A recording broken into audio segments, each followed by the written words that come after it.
Ravi de vous retrouver sur PPACI TV pour un nouveau journal. Les titres. La commission électorale indépendante est loin de rassurer les Ivoiriens qui voient en elle une section du pouvoir RHDP, moyen de recaler de potentiels candidats. Pour le parrainage de la candidature du président Laurent Gbagbo, les cadres du Grand Nord se mobilisent pour le maillage de leur zone. Célébration de la fête des mères, Madame Nadiani Gbagbo, bientôt dans la commune d'Agou. Le processus électoral pour les prochaines élections présidentielles est loin de rassurer les Ivoiriens. La commission électorale indépendante CEI, l'organe en charge de l'organisation de ces élections, manipule, interprète et viole les textes à sa guise. Elle semble filer unilatéralement vers ses propres objectifs. Une analyse de Ange Abraham. Le retour sur l'échiquier politique du président Laurent Gbagbo après sa déportation semble bouleverser les calculs du pouvoir et de son appendice la commission électorale dite indépendante. Ce retour conduit au viol multiple de la Constitution et du Code électoral par ces deux entités. Alors que selon la Constitution ivoirienne, le président Laurent Gbagbo ne pouvait être jugé par une juridiction ordinaire, le pouvoir a trouvé le moyen de le condamner pour une affaire qui n'a jamais existé. Sur la base de cette condamnation fugitive, la commission électorale a retiré le nom du candidat du PPACI sur la liste électorale. Là où l'article 5 du Code électoral fait de l'inscription sur la liste électorale un droit, le président de la commission électorale, Kubier Koulibaly, oppose la présomption d'incapacité pour le président Laurent Gbagbo. Pour constituer un bétail électoral pour ses mandants, le même Kubier Koulibaly refuse de se soumettre aux dispositions de l'article 7 du Code électoral qui définit les éléments d'identification des électeurs. Mieux, il prend sur lui avec son institution de ne pas respecter l'article 6 du Code électoral qui lui fait obligation de réviser la liste électorale chaque année. Pourtant, cela a été respecté lors des deux dernières élections présidentielles sans le président Laurent Gbagbo. C'est ce que nous constatons avec le parrainage citoyen. En effet, l'institution a publié un communiqué daté du 11 juin fixant le délai de rigueur pour la désignation par les candidats de leur coordonnateur central et collecteur en vue du parrainage. Le dépôt de la liste prenait fin le 20 juin à minuit. Subitement, le 22 juin, tout change, selon les explications du vice-président de cette institution, Alain Dogou. Le communiqué dit les candidats à la candidature. Ceux qui veulent postuler pour le poste de président de la République pour déposer leur dossier, le 26 juillet, date de dépôt, d'ouverture des dépôts des dossiers, du 26 juillet au 25 août au plus tard, on leur demande, conformément à la loi, de désigner un collecteur régional et un coordonnateur central à la CEI. Ceux-là, nous allons les former sur les modalités pratiques du collège de Paris. Mais celui qui n'a pas encore le candidat indépendant ou le parti politique n'a pas choisi son candidat n'est pas tenu maintenant de déposer. Même la veille du dernier jour du dépôt, vous pouvez venir dire, moi, je veux collecter mes parrains. Coïncidence pour coïncidence, au terme de son congrès le 22 juin, le RHDP parti au pouvoir n'a toujours pas de candidat. En tout état de cause, le constat général qui se dégage est que les Ivoiriens n'ont plus confiance en cette CEI. La mobilisation et la sensibilisation pour le maillage en vue du parrainage de la candidature du président Laurent Gbagbo se poursuit dans le Grand Nord. Pour une bonne maîtrise du terrain, le ministre Issa Malik Coulibaly a eu une séance de travail avec les responsables territoriaux du Grand Nord le samedi 21 juin au siège du parti. Après l'approbation des coordonnateurs régionaux et départementaux des 3 districts du Grand Nord, Cette séance de travail a consisté à la validation du maillage dans les sous-préfectures, les communes et la mise en place du comité de suivi du parrainage de la candidature du président Laurent Gbagbo dans le Grand Nord. À tour de rôle, chaque coordonnateur régional et coordonnateur adjoint a exposé sur les résultats obtenus à ce jour. Dans l'ensemble, 59% du travail a été réalisé en ce qui concerne la désignation des responsables dans ces sous-préfectures et communes pour chacun des différents départements. Au regard du travail déjà effectué, le ministre Issa Malik Coulibaly a exprimé sa satisfaction et a par la suite encourager ses responsables territoriaux à continuer sur cette lancée. Puis, se sont penchés sur le deuxième point, celui de la mise en place du comité de suivi du parrainage dans le Grand Nord. Après concertation, des membres ont été désignés pour conduire ce comité. Une mission leur a été confiée en vue d'un travail de qualité. Nous avons décidé et mis en place un comité de suivi du parrainage au niveau du Grand Nord. Ce comité de suivi comprend tous les hauts responsables du parti au niveau du Grand Nord qui ne sont pas impliqués dans les coordinations au niveau régional ou au niveau départemental. Ce comité de suivi, ses missions ont été définies. Elles sont au nombre de 5. La première, c'est de faire le suivi du parrainage au niveau des 3 districts du Grand Nord. La deuxième mission, c'est d'apporter un appui lorsque des difficultés éventuelles nous sont signalées. Et je dois préciser que le suivi va se faire à distance ou bien sur le terrain. Le comité de suivi, donc, selon les situations qui seront portées à sa connaissance, peut décider d'aller sur le terrain et aider les équipes à régler les différentes difficultés qui pourraient se présenter. Le comité de suivi aussi est chargé de veiller à la qualité des parrainages recueillis. L'expérience que nous avons faite au niveau des coordinations nous a montré qu'il faut bien regarder les risques qui reviennent du terrain, parce que beaucoup de difficultés peuvent être cachées et qui peuvent annuler le parrainage. La quatrième mission du comité de suivi, c'est s'assurer qu'au moins le 1% qui nous a été indiqué, on va dire comme ça, est atteint et au mieux dépassé dans nos régions. Et la cinquième mission du comité de suivi, c'est de valider le rapport sur le parrainage qui sera élaboré par le secrétariat que nous avons mis en place à cet effet. Et avant sa transmission donc au ministre Soulier qui est en charge du parrainage au niveau du parti. Pour la victoire du président Laurent Gbagbo dans le Grand Nord, les cadres du Nord mettent tout en œuvre. Une nouvelle séance aura lieu le dimanche 29 juin prochain pour finaliser le maillage dans le Grand Nord. Nous allons tout droit dans la région du Lodjibois. Le secrétaire général adjoint Diaby Youssouf était le samedi 21 juin dernier à Zatobois pour l'investiture de la présidente du Cercle d'action Rabé Bernard de Zikisso. Occasion pour lui d'expliquer aux parents de Zikisso le choix du président Laurent Gbagbo, François Rabé et Innocent Guébo. La commune de Zikisso, principalement le village de Zatobois, dans la sous-préfecture de Gagouri, était en fait le samedi 21 juin dernier à l'occasion de la double cérémonie de sensibilisation des populations du Zatobois pour la victoire du président Laurent Gbagbo en 2025 et l'investiture de la présidente du Cercle d'action Rabé Bernard de Zikisso, membre du comité central du département de Lakota et pour invité spécial, le secrétaire général adjoint Diaby Youssouf. Cette double la cérémonie s'est déroulée avec l'approbation, bien sûr, des ancêtres des lieux, à travers la libation des chefs qui étaient présents à cette cérémonie pour vivre l'instant. Cette cérémonie a démarré par l'allocution de Madame Olga, porte-parole du Cercle d'action Rabé Bernard de Zikisso. Aujourd'hui, nous ne célébrons pas seulement l'investiture d'un cercle d'action. Nous célébrons l'éveil d'une conscience nouvelle, un engagement collectif au service du développement local, de la cohésion sociale et de la dignité retrouvée de notre peuple.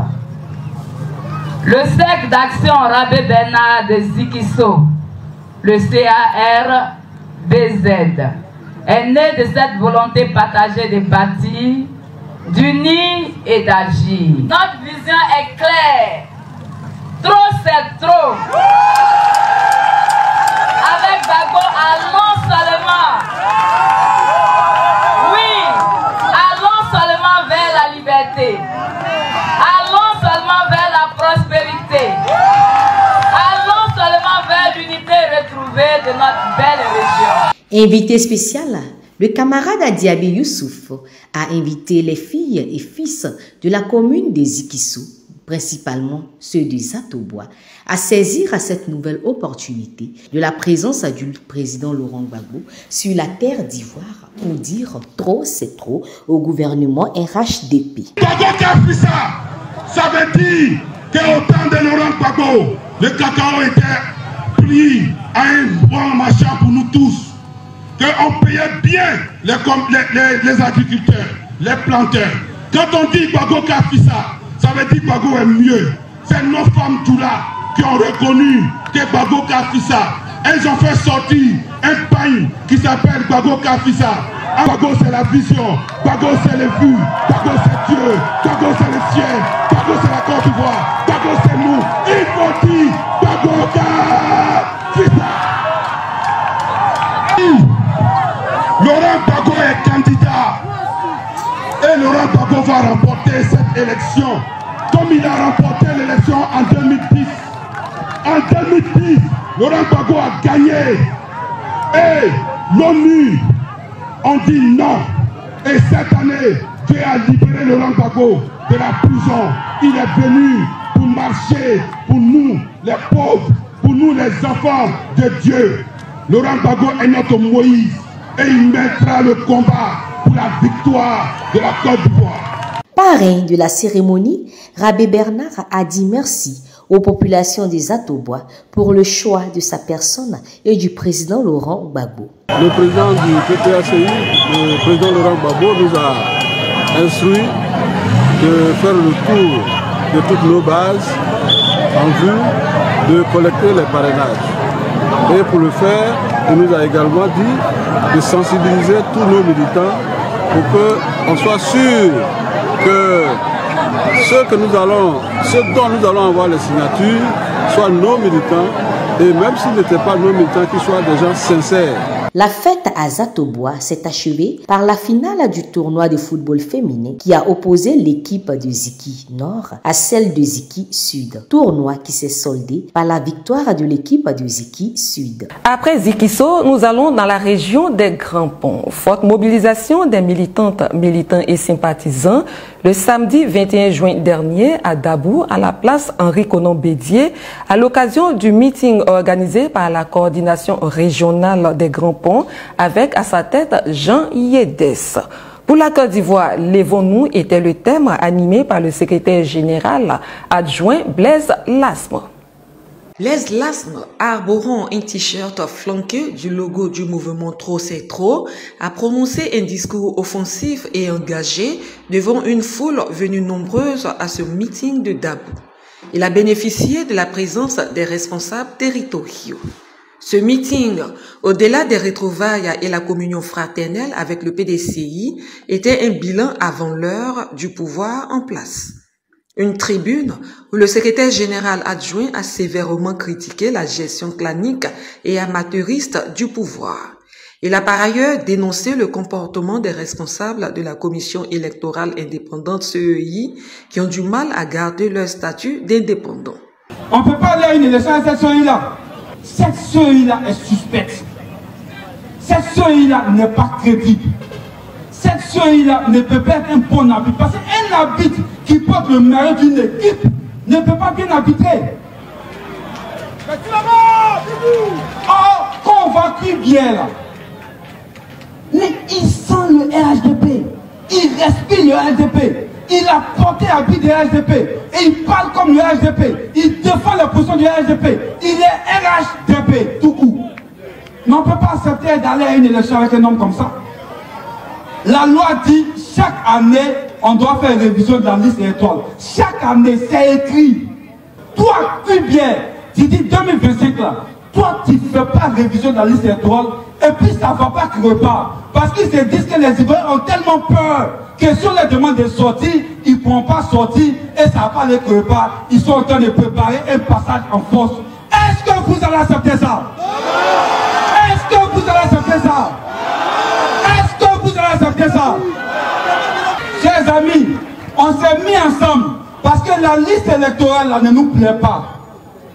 À Dabou ici, il y a des gens qui sont âgés que leur maman. Ils sont sur la liste. Il y a des gens, il y a des femmes.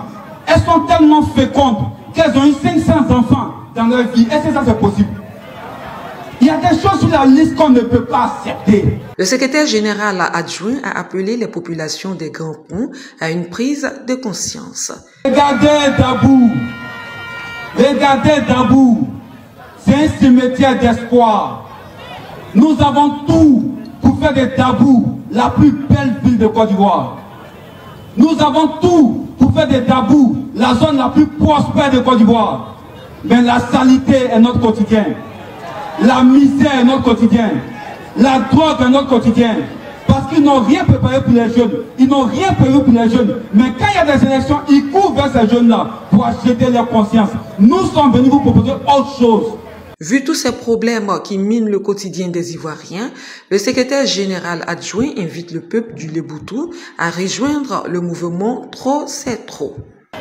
Chers parents, en Côte d'Ivoire, il y a des vivants qui ont dormi sur des cercueils.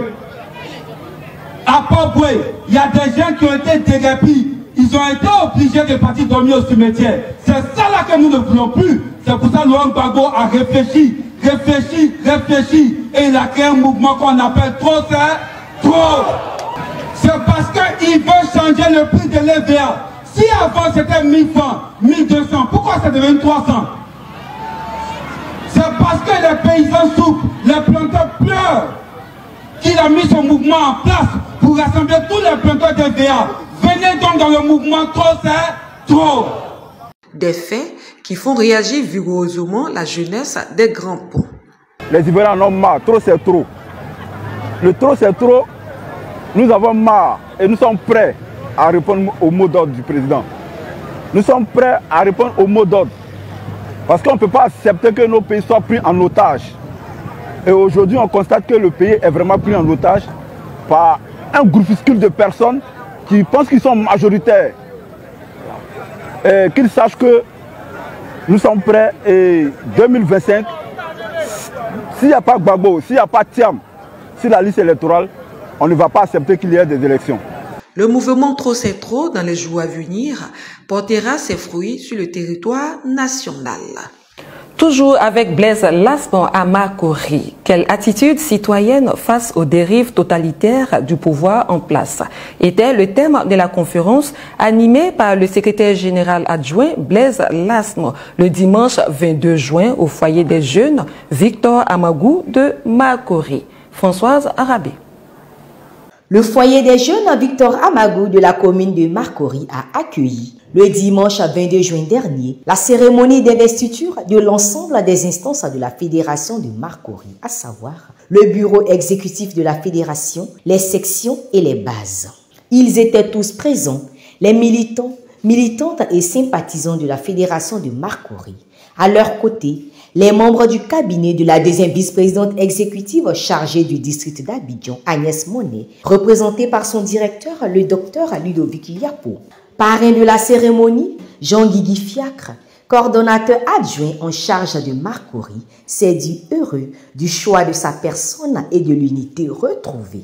Vraiment, c'est un moment, on dira, merveilleux historique pour le parti, pour l'implantation du parti dans toute la Côte d'Ivoire et spécialement dans les 14 communes d'Abidjan. C'est un combat qu'on a mené depuis le retour du président et qui a mis du temps, ce qui était compliqué, mais on a abouti. L'essentiel, c'est qu'on a avancé et aujourd'hui, c'est vraiment un moment merveilleux, exceptionnel et qui nous permet vraiment de nous engager encore beaucoup plus dans le combat qu'on mène au quotidien. Donc vraiment, c'est un très bon moment et on en est tous contents. Et on est prêt pour le combat et pour la victoire pour octobre 2025. Secrétaire général adjoint, chargé de Marcory, le maire Toussaint Doucouré a dit toute sa joie d'avoir été là pour ce nouveau départ de la fédération de Marcory, dirigée par Desnos Alou Didier. C'est une première à Marcory et je leur ai dit que la mission est très grande. En le faisant, les yeux sont tournés vers Marcory, surtout les yeux du président Laurent Gbagbo et la direction du parti. Désormais, la direction du parti et le président Laurent Gbagbo comptent sur la fédération de Marcory, comptent sur les militants de Marcory, et nous allons nous efforcer pour faire plaisir à nous-mêmes et à la direction du parti et au président Laurent Gbagbo. Je leur ai dit que je comptais sur eux et je me mettais à leur disposition pour que nous travaillions dans la clarité, dans la paix et dans la joie. Et c'est ce que nous avons constaté ce soir. La salle est à Chikom. Ils sont tous venus de partout, ce que depuis avant un an, on n'avait jamais constaté à Marcory. Aujourd'hui, c'est chose faite. Je sais que Dieu va nous accompagner pour réussir cette mission et nous le ferons dans la joie et dans l'amour. Quelle attitude citoyenne face aux dérives totalitaires du pouvoir en place était le thème de la conférence animée par le secrétaire général adjoint Blaise Lasme, invité d'honneur à cette double cérémonie. Pétillant, galvanisateur Blaise Lasme a invité tout un chacun à ne pas avoir peur. Je suis venu vous dire de tuer en vous la peur. Parce que quand on aura peur, on ne pourra pas avancer. Quand Gbagbo va à Port-Boué et puis d'ici il veut la bagarre, on va se battre. Chacun devait savoir que la bagarre a déjà commencé.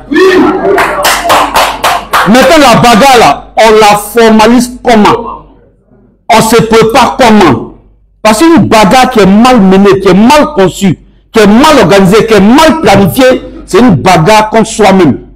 Le rapport de force va changer si vous vous mobilisez. Mais sans peur.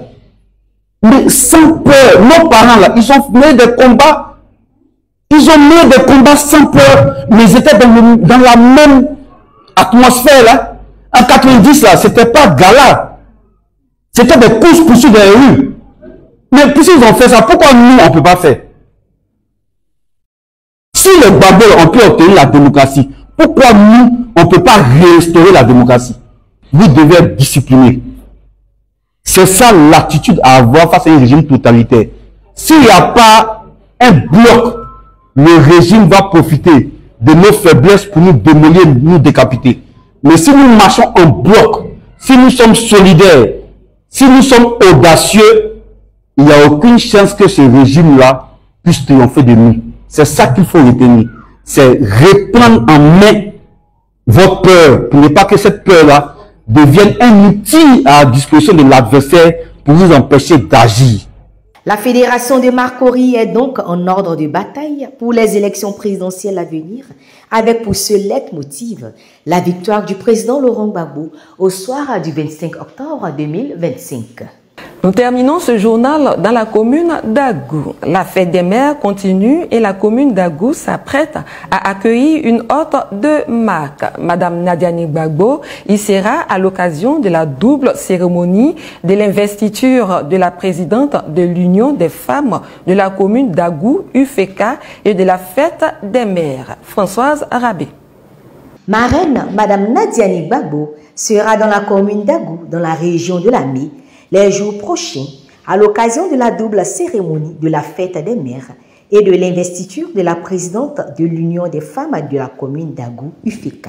Afin de peaufiner l'organisation et voir de près les préparatifs déjà engagés, Madame Agnès Monet, native de la commune et ex-maire, y était ce lundi 23 juin. Réunion du comité d'organisation locale, dirigée par Madame Juliette Akanda. Visite du site. La place publique du village d'Agou a été choisie pour abriter cette cérémonie qui sera certainement haute en couleur, vu la mobilisation promise par les femmes de l'UFK. Ufeka Amamou. Ufeka Ok. Donc, notre association, c'est l'amour. L'ailleurs en atier, ça veut dire l'amour. Donc, dans notre association, on s'aime très bien. Il y a toutes sortes de femmes. Toutes sortes de femmes. Nous sommes des sœurs. On constitue une grande famille. Donc, on a posé notre regard sur notre marraine et on l'attend.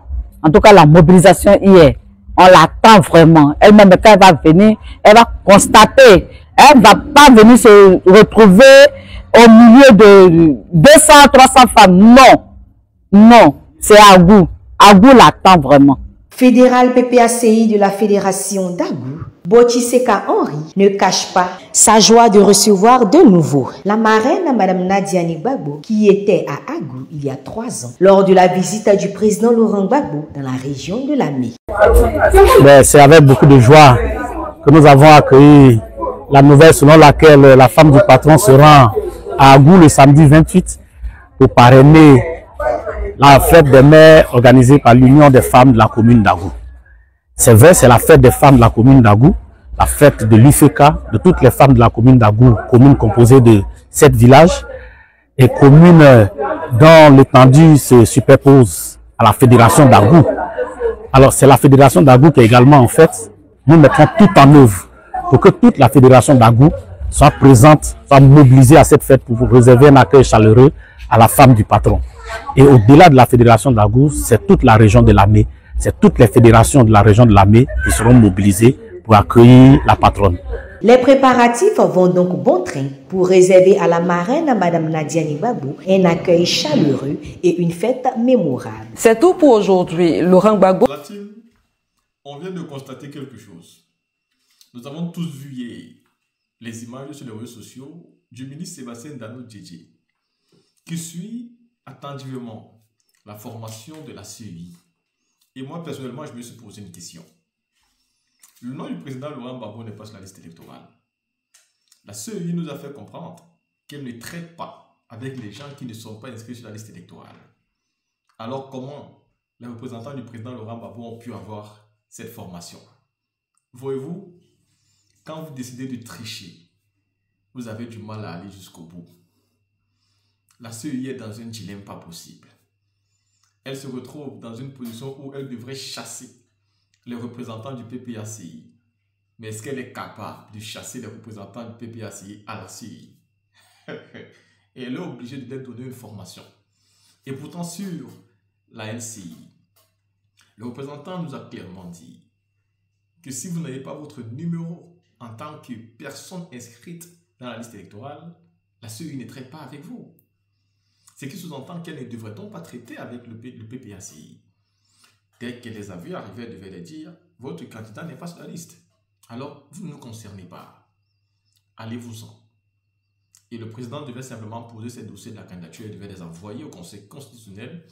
Et c'est le Conseil constitutionnel qui devait voir si c'est un dossier qui remplit les conditions ou pas. Mais la CEI, au lieu de ça, a reçu les représentants du président Gbagbo. Elle les a formés. Ça veut donc dire qu'ils ont donné quoi comme numéro? Qu'est-ce qui se passe? Qu'est-ce que nous on ne comprend pas? Parce que moi je ne comprends pas. Entre les explications que vous avez données sur la NCI et ce qui se passe sur le terrain, on aimerait bien être un peu plus informé. On aimerait un peu plus comprendre ce qui se passe. Est-ce que finalement le président Laurent Gbagbo est sur la liste électorale? Est-ce qu'il ne l'est pas? Est-ce que comme le PPAC a l'habitude de dire, tout se fait politiquement et que nous on n'est pas au courant? La team, restons sereins, restons posés et regardons ce qui va se passer en Côte d'Ivoire. Je l'ai toujours dit, le président Laurent Gbagbo est un fin stratège. C'est un homme qui pose les pas doucement, doucement. C'est un homme qui sait ce qu'il fait. C'est un homme qui sait où il va. En Côte d'Ivoire, si Ouattara veut gagner les élections, il a l'obligation de permettre à tout le monde d'être candidat. Il a l'obligation de nous donner une bonne CEI. Il a l'obligation de bien faire les choses. S'il veut mal faire les choses, il va se trouver devant une résistance, mais il n'a même pas idée. Parce qu'il n'est déjà pas légitime quand il fait un 3e mandat. Il le sera encore moins quand il fera un 4e mandat. Si les gens lui ont laissé faire, c'est au nom de la paix. Mais c'est aussi pour convaincre l'opinion nationale que ce monsieur est mauvais pour la nation. Tous les Ivoiriens ont compris aujourd'hui que ce monsieur n'est pas démocrate, que c'est un dictateur notoire. Et tous les Ivoiriens ont pris en conséquence cette idée-là. Voilà pourquoi le mouvement Trop c'est trop sert à tout le monde aujourd'hui. Et nous sommes tous prêts et mobilisés pour se battre, chacun avec les moyens qu'il aura, pour que la lutte fonctionne et pour que le régime d'en face tombe. La team, vous avez vu, les coordonnateurs du président Laurent Gbagbo formés, et pourtant on nous dit qu'il n'est pas sa liste électorale. C'est qui est totalement en contradiction avec l'explication de la CEI. Dites-moi ce que vous pensez de ça en commentaire. Et on se voit pour une autre vidéo.